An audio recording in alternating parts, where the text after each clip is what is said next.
Very good evening to all dear students. आज हम class 11th का अगला टॉपिक जिसका नाम है द्विकोरिक तथा त्रिकोरिकी संगठन। देखो बेटा, ये द्विकोरिकी और त्रिकोरिकी संगठन को मैं पहले आपको डायग्राम में बता दूं तो आपको बहुत अच्छे से समझ में आएगा। ठीक है, देखो ये जो बाहर कोशिकाओं का जो स्तर है, जो त्वचा है, वो सबसे बाहर वाली त्वचा को कहा गया है बाह्य त्वचा, और उसके अंदर वाली, देखो यहाँ पे रेड रेड सा है ना, इसको छोड़ करके है ना, रेड वाले का नाम है मीजोग्लोया। ठीक है, और उसके अंदर जो है कोशिकाएं छोटी छोटी सी स्थित है, अंतः त्वचा जो कि बना रही है, तो उसका नाम है अंतः त्वचा। ये है बाह्य त्वचा पर्पल कलर वाली, और इधर जो है अंदर वाली जो ब्राउन कलर आपको दिख रहा है ये है अंतः त्वचा। ठीक, और इसके बीच में खाली जगह है, इसका नाम है मीजोग्लोया। ठीक, अब ये कैसी समिति दिखा रहा है, ये किस प्रकार का भ्रूणीय स्तर का प्रदर्शन कर रहा है, तो ये कर रहा है द्विकोरिक। कौन सा? द्विकोरिक का। अब इधर देखो ध्यान से, इसमें देखो एक ये पर्पल वाला है, इसका नाम तो बाह्य त्वचा ही रहेगा। ठीक है, और ये जो ग्रे कलर का है तो इसका नाम अंतः त्वचा ही रहेगा। मैम इसमें है ना बाहर बाह्य त्वचा, अंदर अंतः त्वचा, और बीच में रेड रेड सी और एक दिख रहा है, इसी का तो अंतर है बेटा, और इसका नाम क्या है? मीजोडर्म है। क्या नाम है इसका? मीजोडर्म। ठीक है, तो ये इसमें तीन जो है कोरिक पाए जा रहे हैं मैम, है ना, तीन स्तर पाए जा रहे हैं। एक पर्पल वाला है, फिर रेड वाला है, फिर ग्रे वाला है। ठीक, और पर्पल वाले का नाम बाह्य त्वचा, इधर ग्रे वाला जो अंदर का है उसका नाम है अंतः त्वचा, और इनके बीच में मध्य में जो है उसका नाम है मीजोडर्म। ठीक, तो इस मीजोडर्म के पाए जाने के कारण जो है ये कैसा है? त्रिकोरिक है, और ये भ्रूणीय स्तर है बेटा। ठीक, क्या बता रखा है? ये भ्रूणीय स्तर। अब देखो, जो द्विकोरिक भ्रूणीय स्तर है वो किस में पाया जाएगा? वो सिलेंट्रेट में पाया जाएगा, और जो त्रिकोरिक है वो मिलेगा आपको प्लेटीहेल्मिन्थेस में। किस में? प्लेटीहेल्मिन्थेस में। ठीक है, चलो अब हम पढ़ते हैं इसको, अब समझ में आएगा आपको अच्छे से। जिन प्राणियों में कोशिकाएं दो भ्रूणीय स्तरों में व्यवस्थित होती है, यथा बाह्य एक्टोडर्म, और जिसको बाह्य त्वचा भी कहा गया है, और उसके अंदर जो है वो कौन सी? आंतरिक एंडोडर्म। बाहर वाली को एक्टो, अंदर वाली को एंडो। ठीक है, और एक नाम एक्टो बाह्य, जो एक्टोडर्म है उसको बाह्य त्वचा भी कहा जाता है, और जो आंतरिक एंडोडर्म है उसको अंतः त्वचा भी कहा जाता है। ठीक है, तो जिनमें कि बाह्य एक्टोडर्म और आंतरिक एंडोडर्म हो, वो जो भ्रूणीय स्तर होगा वो कौन सा होगा? तो वो द्विकोरिक कहलाएंगे। और इसका उदाहरण क्या है? किसमें द्विकोरिक जो है भ्रूणीय स्तर मिलते हैं मैम? तो ये मिलते हैं सिलेंट्रेट में। किसमें? सिलेंट्रेट में। और वे प्राणी जिनमें कि विकसित भ्रूण में तृतीय भ्रूणीय स्तर मिलते हैं, अर्थात बीच में जो है क्या पाया जाता है? मीजोडर्म भी पाया जाता है, उनको क्या कहा जाता है?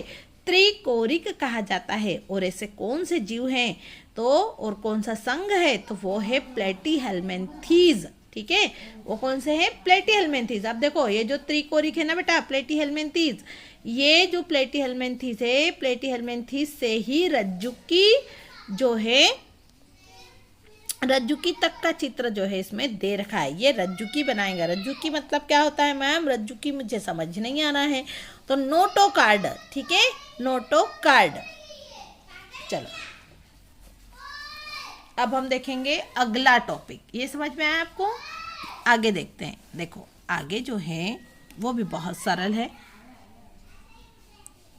इसमें क्वेश्चन आता है कि देह गुहा एवं प्रगुहा का अध्ययन, देह गुहा एवं प्रगुहा का अध्ययन प्राणियों के वर्गीकरण में किस प्रकार सहायक होता है? ये आता है क्वेश्चन। अब हम देख रहे हैं इसका आंसर। मैम ये देह गुहा क्या है, प्रगुहा क्या है? तो चलिए समझते हैं। देखो, शरीर भित्ति तथा आहार नाल, आहार नाल आप पहचानते ही होंगे। ठीक है, जिसमें कि भोजन जो है जाता है। तो देह भित्ति मतलब शरीर की जो भित्ति है और जो आहार नाल है, उस आहार नाल के बीच में जो गुहा पाई जाती है ना, यदि वो गुहा उपस्थित है या अनुपस्थित है, उसी के आधार पर वर्गीकरण जो है किया जाता है। ठीक है, तो देखो मेसोडर्म, जिसको मध्य त्वचा भी कहा जाता है, से आच्छादित शरीर गुहा को क्या कहा जाता है? देह गुहा या फिर प्रगुहा कहा जाता है। देखो यहाँ पर डायग्राम में ये बाह्य त्वचा है, ये जो है अंतः त्वचा है, और इसमें देखो जो मेसोडर्म था वो मेसोडर्म जो है 2 भागों में बट गया है। दिख रहा है आपको? 2 भागों में बट गया है मेसोडर्म। तो जिस जीव में इस तरह से मेसोडर्म जो है बटा हुआ हो, मेसोडर्म जो है शरीर में पाया गया हो, उसको क्या कहेंगे हम? देह गुहा कहेंगे। क्या कहेंगे उसको? देह गुहा कहेंगे। ठीक है बेटा, और इसके उदाहरण कौन से हैं मैम? किस में देह गुहा पाई जाती है? और ऐसे प्राणी जिनमें कि देह गुहा पाई जाती है, उन प्राणियों को कहा जाता है देहगुही प्राणी।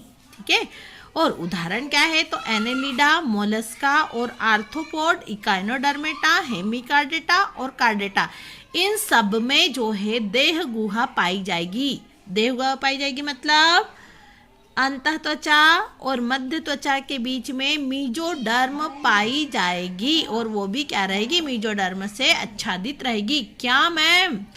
तो आहार नाल। ठीक है, चलो अब कुछ प्राणी ऐसे भी होते हैं जिनकी गुहा में मेसोडर्म से आच्छादित जो है नहीं होती है, बल्कि मध्य में जो है बाह्य त्वचा एवं अंतः त्वचा के बीच बीच में बिखरी हुई अवस्था में पाई जाती है। देखो यहाँ पर सर्कल सर्कल बना के बिखर गई है क्या? मेसोडर्म तो बिखरी हुई पाई जाती है। ऐसे जीवों को जो कि थैली के रूप में दिखाई देते हैं, तो ऐसे जीवों को क्या कहेंगे हम? कूटगुहिक कहेंगे। और ऐसे जीव कौन से होंगे मैम? कौन से संघ के होंगे? तो वो हैं एस्केलमेंथीज। क्या है? एस्केलमेंथीज। और जिन प्राणियों में शरीर गुहा बिल्कुल पाई ही नहीं जाती है, मैम ऐसे जीव भी होते हैं क्या जिनमें बिल्कुल नहीं मिलेगी? हाँ, तो ऐसे जीवों को जिनमें कि मध्य जो गुहा है, मेसोडर्म जो है वो बिल्कुल नहीं पाई जाती है, उनको कहेंगे हम अगुही जीव। अगुही जीव। और उदाहरण क्या है उसके? तो प्लेटीहेल्मिन्थीज। क्या है? प्लेटीहेल्मिन्थीज। ठीक है, चलो, तो मतलब जो मेसोडर्म है उसके बीच में कहीं पर भी आपको यहाँ पर गुहा नहीं मिल रही है। इधर देखो, यहाँ गुहा है, ये वाइट वाला भाग यहाँ गुहा है, यहाँ गुहा बिल्कुल है ही नहीं। तो ऐसे जीव कौन से हैं? तो ऐसे जीव हैं प्लेटीहेल्मिन्थीज।